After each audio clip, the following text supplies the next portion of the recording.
Right, we just started recording. Everyone here from Christchurch, or are there people watching from further afield today? Maybe pop it in the chat and let us know where you are joining us from today. Yes, lots of awesome. Dunedin and Wellington, welcome. That's great. Lots of Christchurch, Auckland, nice. Welcome aboard. Right, how are we going, team? Have we managed to let everybody in? Awesome. Just a few more. I'll just do it while you're talking. Okay, great. Well, welcome everybody, and thanks for coming along to this lunchtime session. I hope you got some good sandwiches or some sushi in front of you there to enjoy. I'm Louisa Taylor. I'm the General Manager of Canterbury Tech, and I'm just going to do a few updates from Canterbury Tech before I hand over to our Deputy Chair, Seku, who's going to introduce our speaker for today. We also have Jennifer, our Marketing and Events Manager, working in the background there to bring you this lunchtime session. We obviously can't run these sessions without the support of our awesome annual sponsors. So we've got the UC School of Business, who bring not only the most relevant MBA program, but also an executive education program. I'm teaching design thinking there, so sign up for my course, just a short plug. AWS is known for their infrastructure, but they've also got an amazing amount of business knowledge, including in the AI area. If you want to connect and talk about different ideas for your business, get in touch with us and we can put you in touch with their people. We've got Lumen PDF. These guys are up for an award this Friday in the High Tech Award. So watch that online on Friday and find out if this amazing Christchurch headquartered company who gives you great PDF editing and a lot more in their awesome SaaS product. Stratos Technology Partners, also working a lot in the AI space as well. They're helping people with their Microsoft stack and how to get the most out of that. So some really interesting advancements there, obviously with Copilot coming on board. Integration Works, they've just arrived in Christchurch and they're busy expanding their team here, but they've been helping Canterbury Tech with integrating some of our systems. So thank you for their support and helping us in the back part of the office. And of course, Crescent Consulting, a long-term supporter of Canterbury Tech and a wonderful recruitment company based here in Christchurch. If you are a member of Canterbury Tech, we've just launched recently the ability to submit a blog. So if you're a company member, you can hop on board. You can see a screenshot from our website there and you can submit a blog.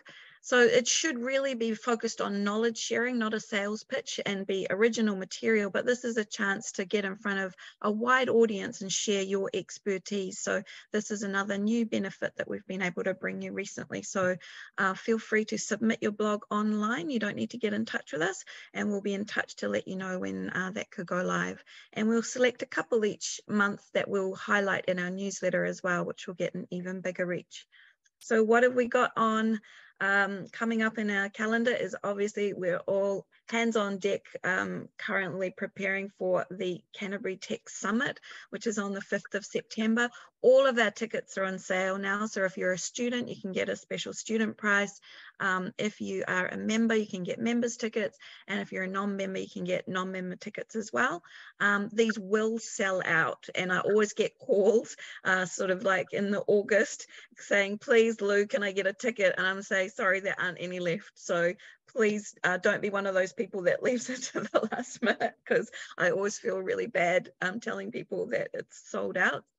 It is the most reasonably priced ticket for a one-day conference that I know. We also rely really heavily on our sponsors and exhibitors to make sure that it's really affordable for our community. So if you're looking for a way to give back to the community or to raise your profile with potential new talent and clients, then this is that opportunity. It only happens once a year. The exhibit space has taken a real upgrade this year, and we've got some lovely spacious 3x3 spaces We're also going to have all of our meals inside the exhibition space. It's going to be a real humming spot. So get involved in that. Get in touch after this if you'd like to.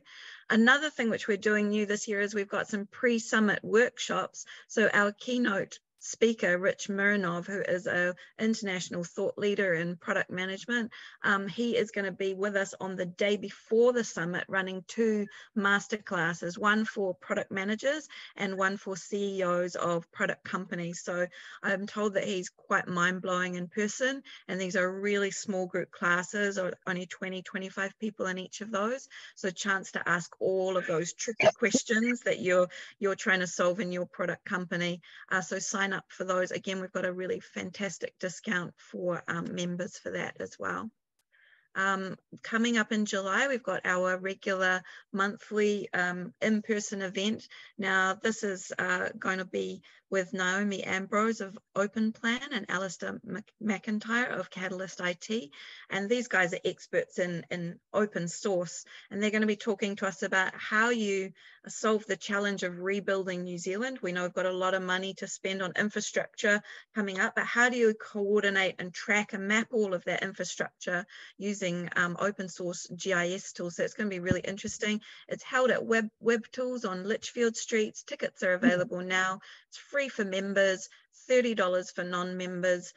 Come meet a really nice crew and hear some really interesting talks.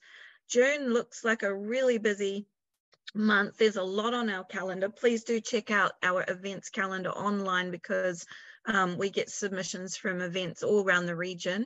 That's a great place to see what's happening. This Friday, it's the big one, High Tech Awards. It's only in Christchurch every 4 years, so it's pretty special. Everyone's piling into Christchurch on Thursday night, I think, Friday night. So if you haven't got your tickets, your frock or your tuxedo, you can actually watch it online, and you can get a free virtual ticket. So just type in High Tech Awards and it will show you how to register to watch those awards online. But we'll be rooting for some of our awesome Canterbury Tech members like Lumen and Innercraft, Matomo, and the Digital Futures Aotearoa on there as well. We've also got a really interesting talk happening on the 27th of June, on two things on one night. That's always how it happens. We've got the AI forum in town, so if you're interested in AI, which got a few hundred of you today, then there's more on AI coming to town later this month.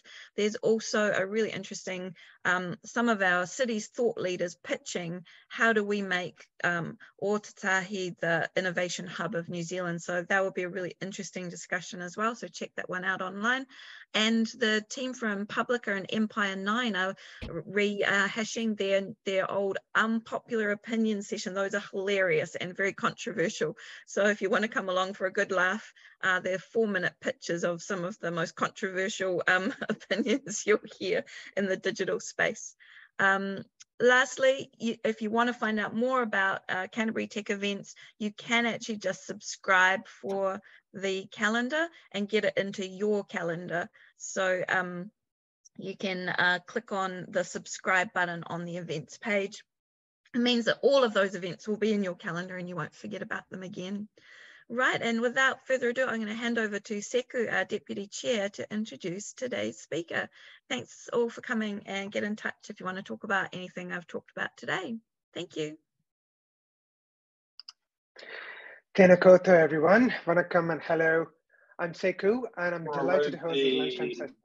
Not from the event, but I can shoot With that talking. Hey, all right. Welcome here, and delighted to host this lunchtime session today. I want us to tell how we are all doing using the emojis that you already have in the Zoom.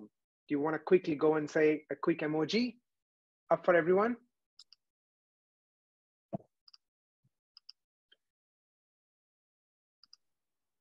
Hello. Yeah, great. Perfect. Fantastic. We have been doing these lunchtime sessions for a while, but it's interesting to see the sign of peak every time when AI is in our theme or in the wild. So I'm going to introduce Eduard Liebenberger, CTO of Streamliners, in a bit. But before that, I'm going to give a little trivia about chatbots. So we have seen many pop culture versions of AI chatbot, including Jarvis, and TARS and HAL from 2001 Space Odyssey and Ava, but the real first chatbot was Eliza, which was built in 1966 by an MIT computer scientist, Joseph. So it took 50 years for the generative AI to reach the plateau of productivity. So welcome Edward for here, and he represents Streamliners, and I'm gonna, can everyone hear me? Yes. Okay, great, perfect, yeah.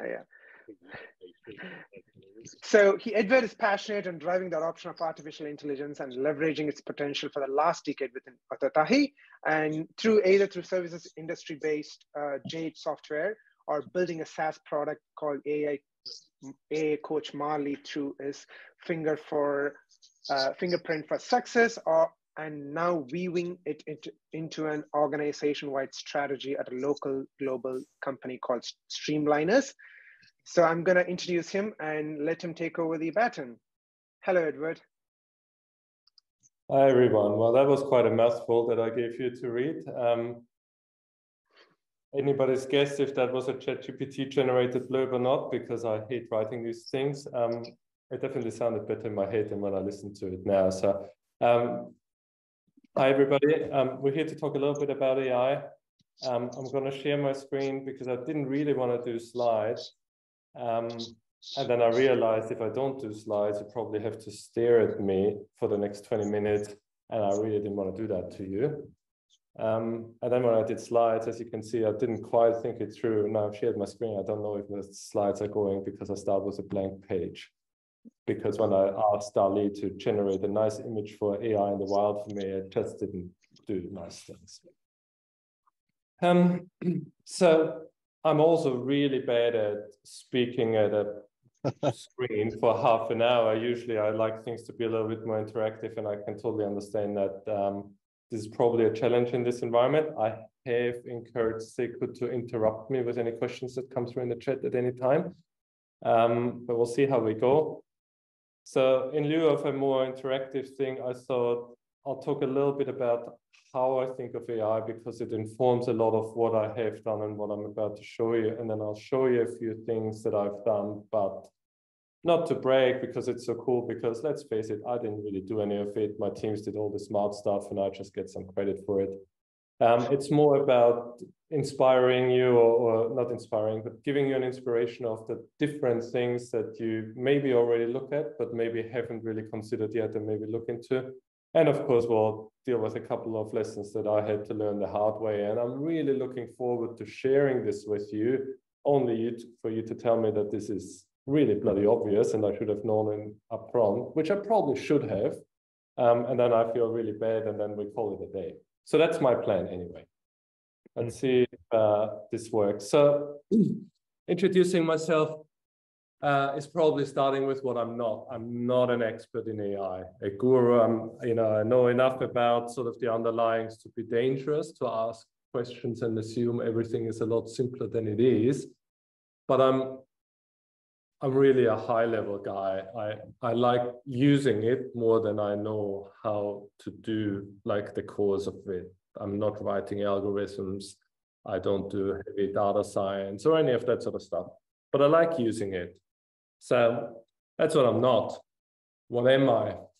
I have some experience that I'm about to share, but more importantly, I believe in experience, both in terms of, customer experience, so that, whatever we do, it's really about how we experience this in our lives that make all the difference. And I also believe that experience in the knowledge kind of sense can't really be cut short. There's no shortcut for it. There's just some things you just need a little bit of time because you need to be able to make mistakes and learn from them. It's just not as easy as reading stuff in the book. And the reason why I say this is I will circle back to it a little bit later. The other thing that you should know about me is that I have a fairly short attention span. So I don't do 12 months, 18 months kind of roadmaps. It's not my thing. I'm caveating everything I say by that so that you don't think, you have to do it the way I've been approaching it. Everybody's a little bit different. I learn and I form opinions based on experiments. I like to see things in action.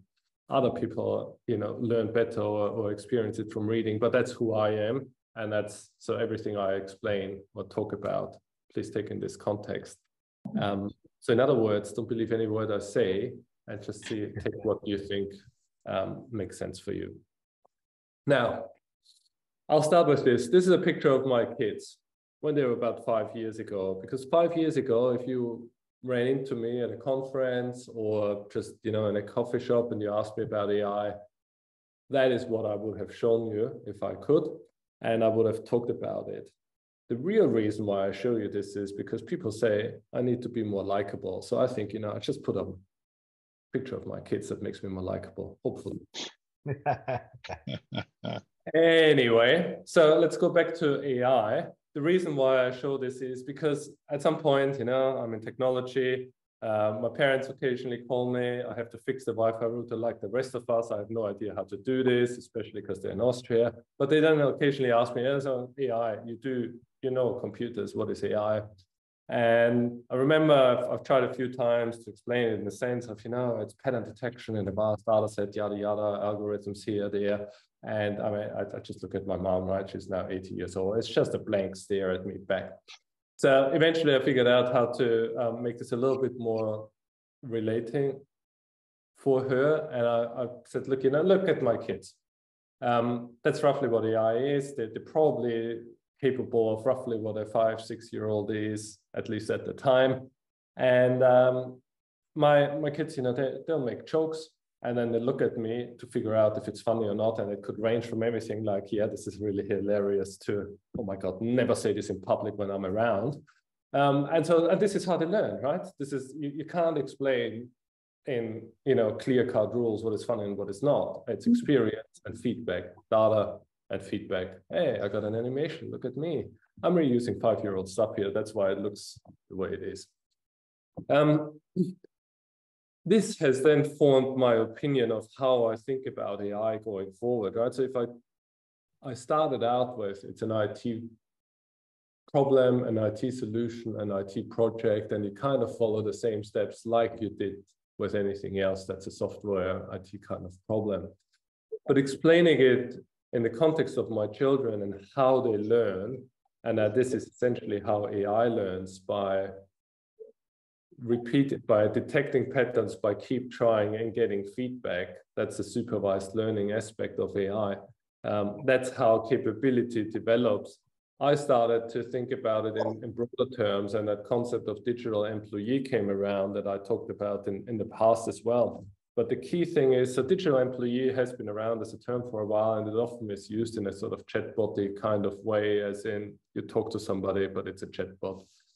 For me, it's a little bit broader because it's the fundamental behind it, right? If I hire somebody and bring them on, I got an onboarding phase. I would expect some, pre-existing skills. That's what you get hired for. These are the kind of skills that match the role. So that needs to exist, but then you start and you figure out how things are done in this company. So you start transferring your normal skills, your generic skills, to how it's done in this particular thing. And it's as simple as knowing where the coffee machine is or how some things run around the place, to really just applying what you know in this context. And then you take it further and say, well, most of us, when they start a job, they expect to get paid on a regular basis. They want a salary, because most of us would probably stop working if we wouldn't get it. And so I can't just put an AI system in and not expect to keep paying for it in terms of, ongoing investment into it. And then lastly, it's that concept of sort of, if somebody works for me, I'm going to have to give them feedback. I'm going to have one-on-ones, performance reviews, all that sort of stuff. And again, this now becomes part of what an AI system needs. It does need that constant feedback versus, say, here's an insurance form thing, right? And once it's tested, it kind of is what it is. You don't give it any feedback anymore. And the reason why I explain this is because that has fundamentally changed how I've approached things. This is why I would never do a 6 months, 12 months AI project, because you kind of expect a fully fledged thing at the time. Instead, you want to get in early and then give continuous feedback along the way to make it work.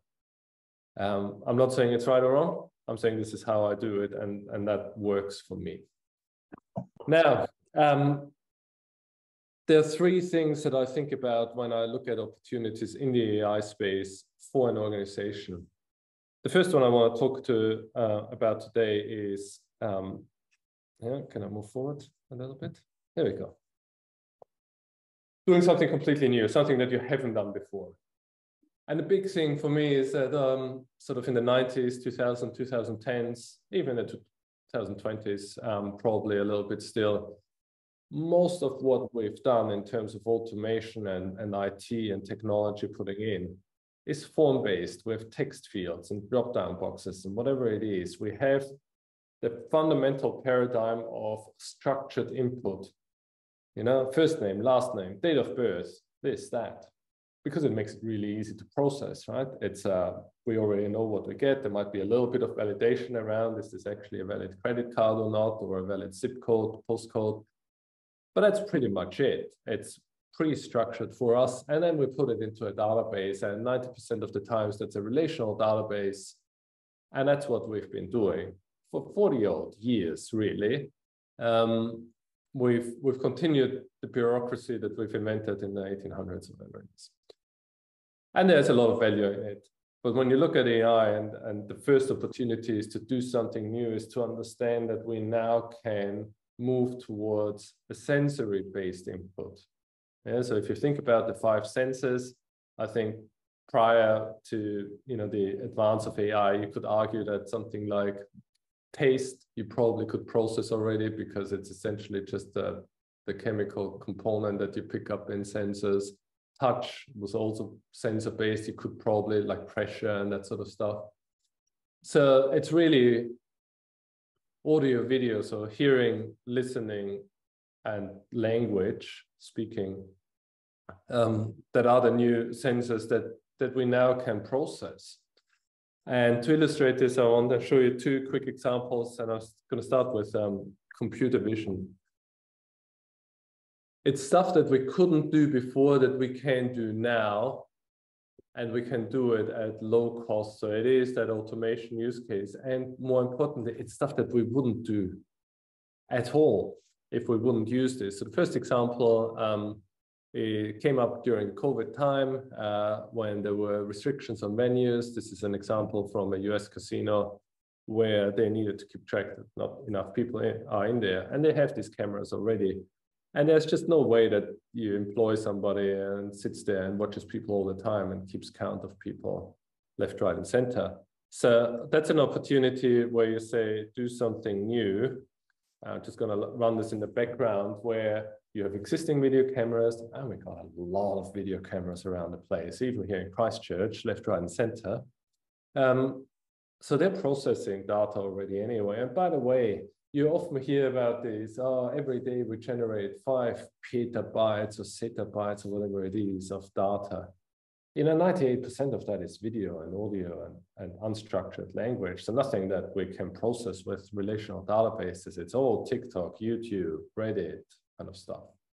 Yeah. And so what happens here is that, as the camera feeds are processed, sorry, I slowed it down a little bit. It's a little bit abrupt. I don't know how well it comes across the line. But what you see is people going in and out of the venue, and AI detecting people.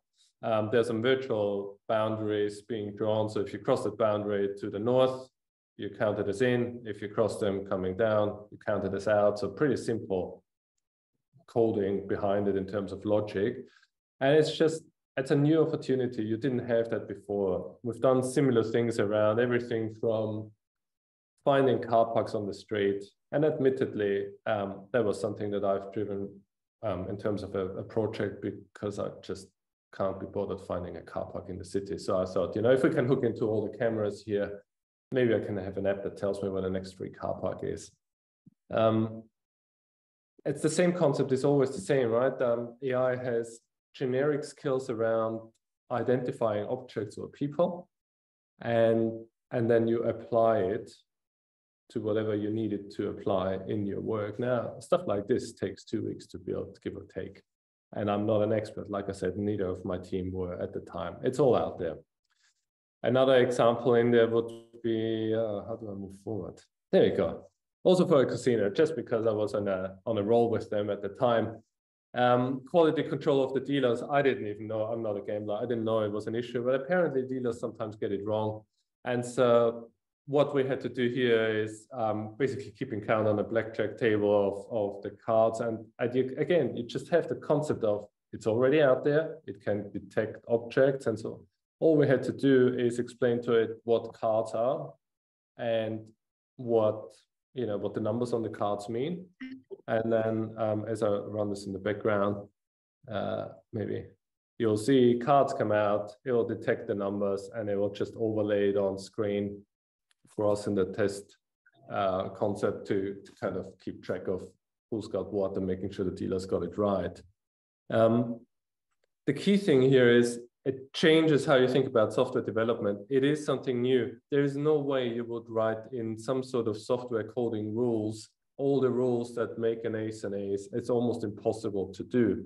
But we as humans, obviously, naturally, we see it a few times and then we're like, I got it, that's an ace. That's an ace of spades. The key thing is that this is the approach we take with AI solutions as well. So you take an AI that can detect objects, and you give it a couple of examples of what cards look like in the various ways, and you rotate it a little bit, and voila, 2 weeks later, we could do it almost as well as a dealer can. So these are examples of do something new in your business. What are the things that you have, audio, video, documents that you never processed before, because it wasn't possible, or it would have been a very manual task and you just can't afford somebody paying and sitting there and watching and counting cards or whatever.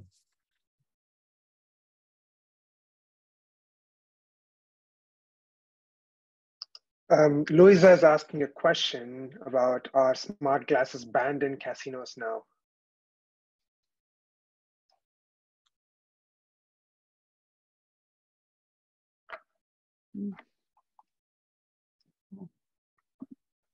Edward, you're muted.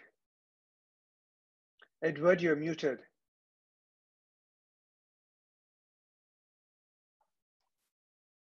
Yeah, I don't know. I'm to be honest, like I said, I'm not a gambler and I'm not really in the casino business. This was driven all by the casino infrastructure, so they obviously have cameras everywhere. And the only challenge in this particular project was that I couldn't use cloud infrastructure because they don't want to share their video into the cloud, and I kind of understand why. It's a security problem if that gets hacked. But other than that, I'm sorry, I can't really comment on it. I would imagine that people won't like additional gadgets in casinos.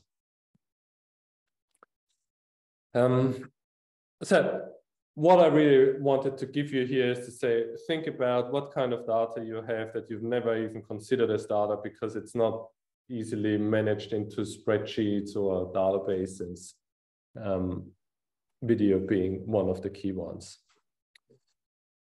So that brings me then to opportunity number 2. So one was do something completely new, something that you haven't done before or weren't able to do before.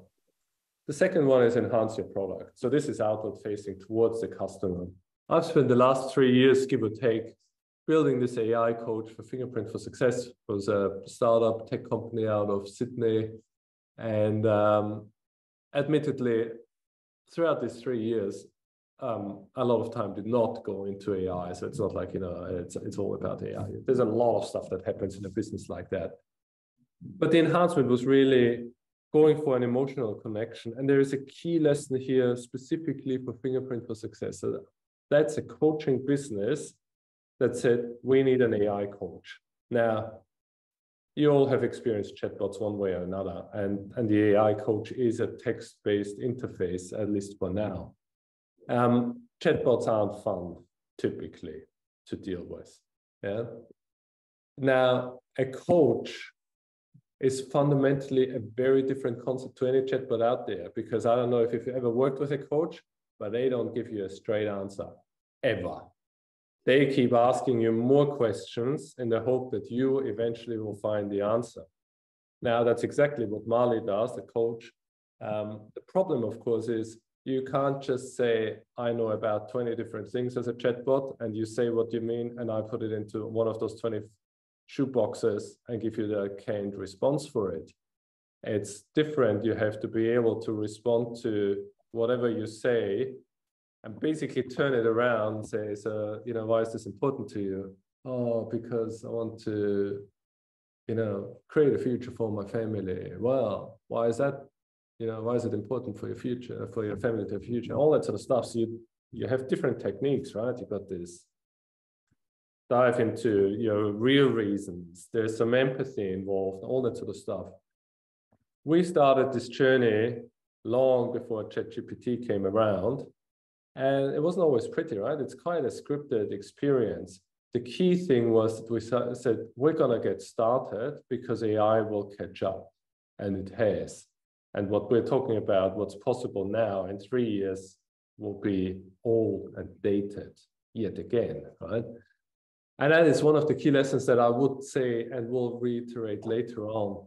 You really got to get into it now. It doesn't matter if you shouldn't have your eye on what it's capable of doing now, but you need to get in to start gaining experience how to work with that sort of stuff. Ironically, we did manage to create really awesome emotional connections. The feedback's been through the roof. Marley's had, at the time, this is now 6 months old or whatever, coached for 16,000 hours. Now, to put this into context, to be one of, to get that master coach professional accreditation, I think you need to have 2,500 coaching hours, which, yeah, takes a while to achieve as a coach. Marley's done 2 years, 16,000 coaching hours, 20 minutes on average. People were happy with it, all that sort of stuff. It was really great. But what is even better is that 16,000 hours of data that now can be used to train things like ChatGPT to do a lot more by itself with a lot better capability that we ever had. And I think that is the key lesson that we took away. We could have waited until technology was ready, and then we'd be in a crowded pool and we'd have a very generic system, right? That is as good as ChatGPT is. You don't really want ChatGPT to do coaching. Trust me, I tried it. It's not pretty. So you need some control, especially in an environment, you know, where people are emotionally vulnerable. You can't do that. You need to generate that amount of data. And so that would probably be one of the biggest takeaways that I'd hope you take away, right? Don't just wait for it to be at a quality that you want it to be. Get into it. You don't even have to give it to customers yet, but you need to get into it. You need to get experience with how to deal with these sorts of things, and you need to generate data that will then allow you to train the next level of AI on your specific tasks. So we had 2 opportunities already to do something completely new that you didn't do before. Move away from form-based thinking to processing audio, video, text in natural form. Enhance your existing products with AI capabilities.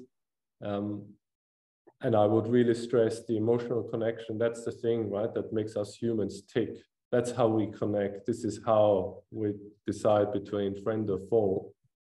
That's the opportunity for businesses. This is where loyalty comes from and so forth, right? So the opportunity to create more emotional experience is quite important. And then opportunity number 3 would be that co-pilot assist kind of model. All right, so this is now, instead of focused on your customers, it's focused on helping your own team, your staff, to do the same thing better, to free them up from, I used to say 5 years ago, I was ranting on about all those boring, mundane tasks that I didn't want to do, that I wish AI would do, and so that I could actually spend my time on the creative and intellectually challenging tasks. I'm still not there. I'm still doing heaps of boring stuff. We all do. But the co-pilot method is the opportunity to not make people redundant, because that's a whole different topic. But people turn from having to do everything themselves more into coaches and use a co-pilot system and give it feedback and train it to do their bidding so that they can focus on the things that are fun. So that's the opportunity number 3. Here's an example that we've been thinking about in Streamliners. It's a generic example. I'm taking a cooking example because everybody knows cooking kind of thing. This is an article about recipes. And the point is to train your co-pilot to take out all the ingredients that are already in that recipe and so forth, and pull them out into a structured task, something that you usually would pass on to the intern at hand.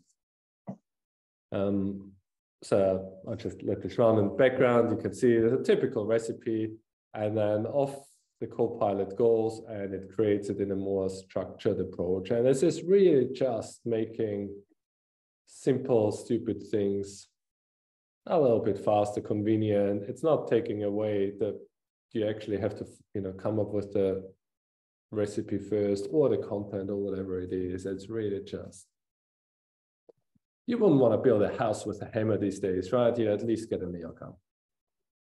So those are kind of the 3 scenarios that I thought I'll briefly talk about. If you take anything away from all of this is, you've got to get comfortable with non-deterministic results. Everybody who's played with ChatGPT will know this already. It is a very different mindset. You cannot have this is my acceptance test. If I do this, that will happen. You're gonna get into a mindset to understand that things won't be exactly the same all the time. There's a level that you cannot go beyond. Yeah, you don't want to have the one that has the racist bot out there. But there is a level of non-deterministic that you need to get comfortable with. And you need to get your reps in now. It is like saying, I'm going to go to the gym, I'm going to get in shape, and the first thing I do is I put a 200 kilo thing on my barbell. Or I know how to drive in general. I'm going to hop into a Formula 1 car and I'm just going to go around circles. It's just not that easy. It's also not that hard. I mean, I'm assuming about the Formula 1 car. I've never driven one.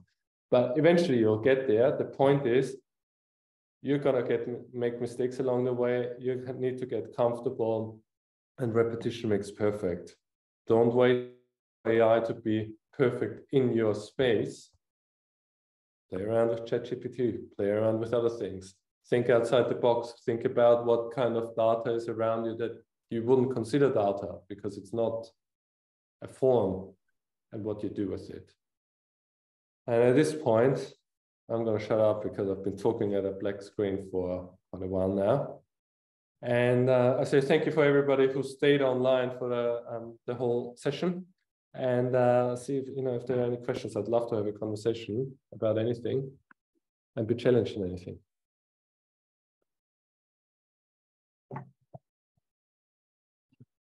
Ooh, and now I see the gallery of all the people that are here, and I'm lucky that I didn't see this before because that was a lot. I would have been very much feeling pressure.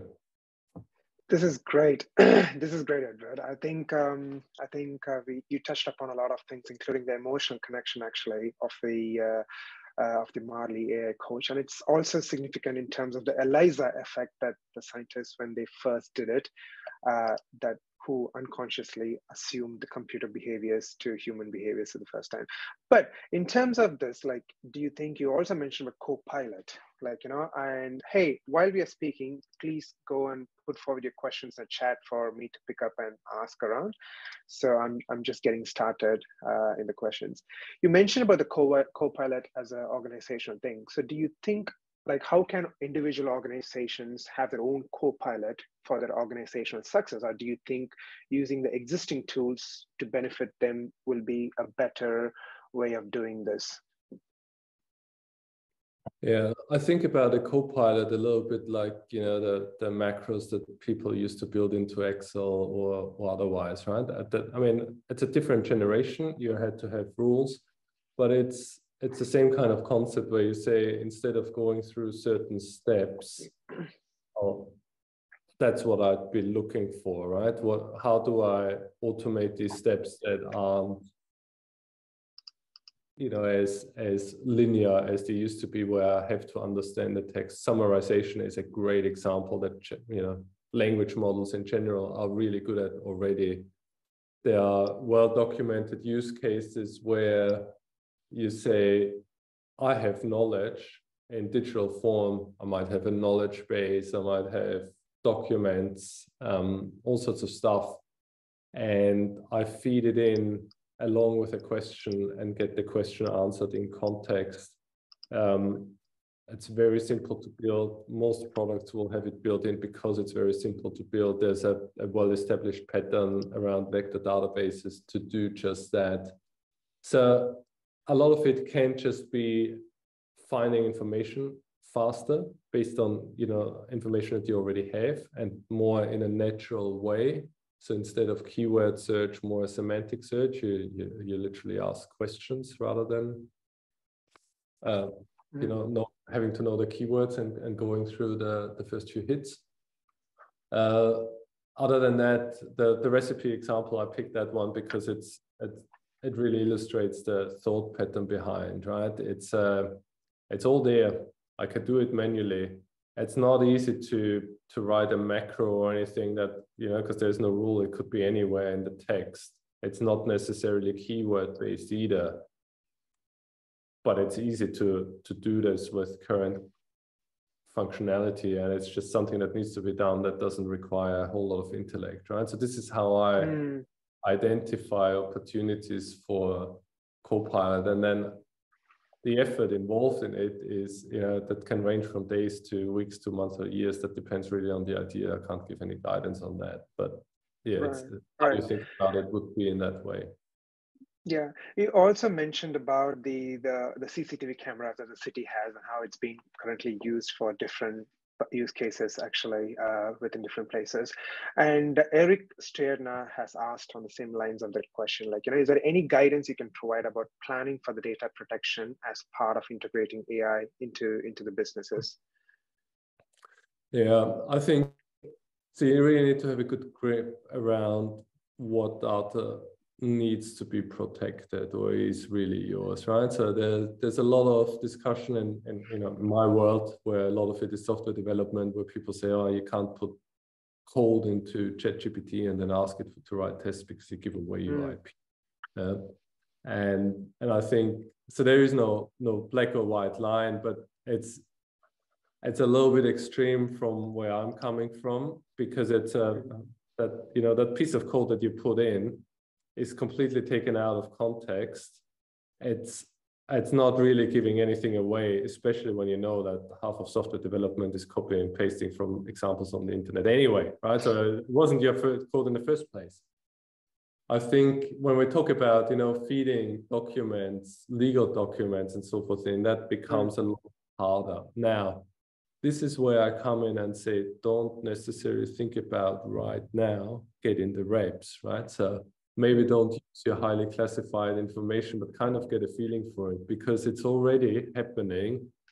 The local large language models have come out and have grown like mushrooms in the forest. Every week, at least every week, a new one comes out, and, you know, it's llama and alpaca and whatever it is. They're all open source. You can run them on your own machine. They're slower than what you'd expect from ChatGPT.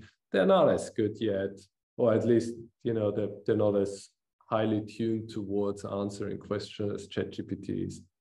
But they've also only come out over the last 3 months, really, right? Yeah. You think 2 years from now, when you will be able to run this locally, and when I say locally, in your own, you know, IT infrastructure, cloud, whatever it is, and your data protection concerns likely will go out the window. So I would be cautious of just saying, you know, use that product, put in your commercially sensitive information, hope for the best, because T's and C's says they're not going to use it. Or you look at it as getting your reps in. So do you think putting generic information rather than giving factual information about your organization and other things would also be significant to this process? Well, it knows a lot of general information already, right? So that's the key things here. I think get the reps in, right? It's really interesting to say, oh, I'll take part of a document. The use case that I described before, where essentially in a nutshell, you break your documents into paragraphs, give or take. You run some what is called embeddings across it. So it just creates a mathematical representation, and then store this in a purpose-built database and find then, based on the question, most relevant pieces, feed that in. By default, you're only gonna have, again, pieces of the puzzle rather than the whole picture, and the commercial sensitivity is less. That's great. Hey, you also mentioned about a lot of tools, actually, like, that has come up in the last three months. Like, I think the most famous ones are ChatGPT, DALL-E, Midjourney, Copilot, or something of sorts. But what are the other more interesting, one or two interesting tools that could be beneficial for like a Christchurch-based organization, or like organizations in general, to leverage these technologies? Yeah, so I think what I'm really interested in observing is I feel like the language models, they're on its path. They're interesting to monitor, but you kind of get the general capability that they have, and it's going to get better. You've seen the text to image, the text to video with runway ML and so forth, and that's all really cool stuff. And it's what we all would classify as generative AI, right? You describe something and you get it created for you, whether it's text or images or videos. The thing that happened very quickly in the open source space are things like AutoGPT. It's been one of the most busiest open source projects, right? And the idea here is to essentially recursively go through these things and create reasoning. And that is one of those things that AI traditionally has been quite bad at. Explain why you come to a conclusion. And that makes it really hard to often use it in certain scenarios, because it might be the right thing, it might be the wrong thing. If you cannot understand how the thing came to the conclusion, how do you give feedback? Where do you start, right? And so I'm going to just share my screen briefly again, because I think I even have to put it somewhere. I'm showing, I'm going to run this in the background, data GPT. The key thing here is that you take these capabilities and now the next generation comes on top of it. So it starts reasoning. I'm just going to ask for a meal plan for stuff that's cheaper than $7 or whatever it is, right? And now it's generating its own thinking. What do I have to do to achieve this? So now I'm going one level higher. I don't even tell them step by step what to do it for each step. I'm just gonna, a high level objective. Now you graduated from from an intern to a level 1 employee. It's not great yet. I'm gonna say this out of the box. But it's starting to reason with itself. And if you look at AutoGPT, for example, it's a really nice way of, it comes up with reasons. It then evaluates its own reasoning, whether this is sensible or not, and self-corrects to some extent. We're 3 months into this journey. Again, if I think 2 years out, I absolutely expect that stuff like this will make it into my technology roadmap. Yeah, this will be Copilot on steroids then. The other thing that I like, just to finish this off, Seko, and then it's back to you. If you haven't seen it, my dojo, it's a really related thing that people can relate to. NVIDIA's done this. It used YouTube and other things about Minecraft to teach its AI about Minecraft. So it's complete. It doesn't do anything itself. It says, here are YouTube videos, process them. It transcribes what people talk about, and then you can. It shows the examples here. You just tell it, oh, I want to explore an ocean or build a nether portal, whatever it is. I don't play Minecraft, so I don't really know, right? And it's learning by it. So these are the things that I'm observing at the moment. They are not ready yet. but they're going to be really exciting to look at. That's great. I think I'm also looking for more questions, but while we are here, I also have one more thing in terms of what are the steps that an organization can take to upskill their workforce to effectively work with these technologies, like, because many of them are like, kind of really are not sure where to start with, how to get their employees and like, get their workforce to adapt to this and kind of like, train them, or like, what do you think are the first steps the organization has to do and the employees could ask for in terms of getting this adoption? Yeah, I gotta be honest, I'm a little bit light on it. What I really like here at Streamliners, what we decided to do is have a cross-functional group from all parts of the business and give them proper licenses for professional ChatGPT with a remit to say, see how you can use it and report back. Yeah, we learn collectively in the various areas and in areas that we've never, where people aren't naturally gravitating to it. Of course, all the developers immediately go to ChatGPT, easy, right? They have an affinity to that sort of stuff, but we have it everywhere, and we're trying to figure out what we can do, but also we want people to get comfortable. It's going back to get your reps in, with these sorts of things. ChatGPT is a really good example. It has received all this hype because it's so intuitive to use, while a lot of other stuff, you have to download open source code and stuff like this. I'd start there, but I would otherwise say, and that's not a, on an organizational capability or an organizational thinking, it's we want to use AI to assist our people, and our job roles may change in the future, but we're not removing people directly. That's a hard thing to say because you often just don't know, but it is because that's one of the main angst that exists in any business, understandably so. It's a very personal thing. I think being very clear about it and then showing, doing those little showcases of this is how we think about it, and it's going to make your life easier and not make you gone, kind of thing. That's the only other thing that I could really answer the question with. That's fantastic. That's fabulous for that, actually. I think Louisa has one more question. If you have mutual checks in a fairly automated process, what sort of tools can we use or insert to remove the need to manual human tasks, such as check the data looks right? Yeah, I'll respond to that, and then Seiko, just looking at the screen, Mark Stevenson had his hand up for a while, although it's gone down now. So to answer that question, I'm going to go back to the coach example, because we had a lot of data and we cannot, there's no way to really monitor all these conversations. It's just way too much. And also it's obviously, there's a level of sensitivity around what people talk to.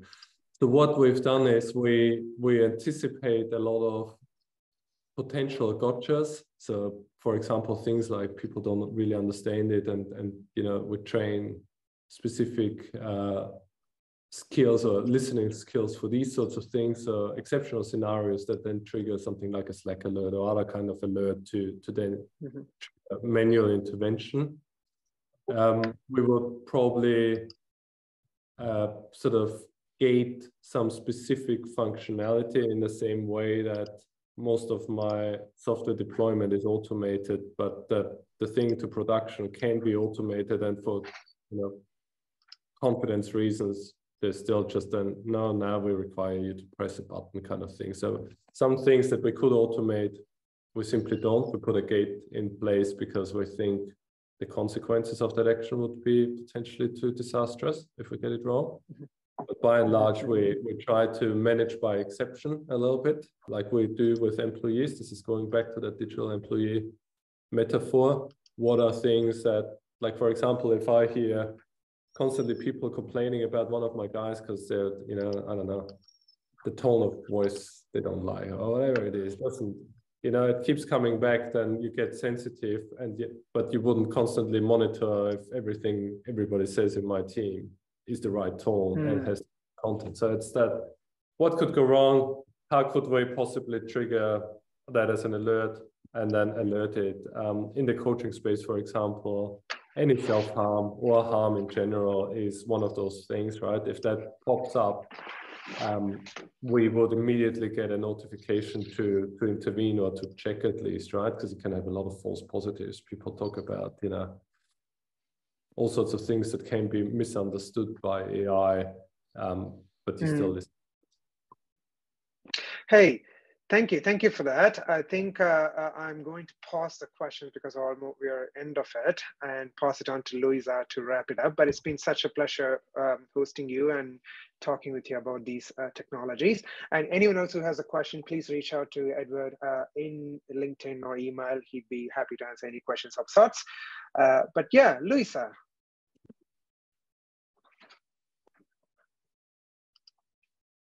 Oh, Such you're muted. Great turnout. Oh, yeah, done. Can you hear me now? Good. Okay, yeah. cool.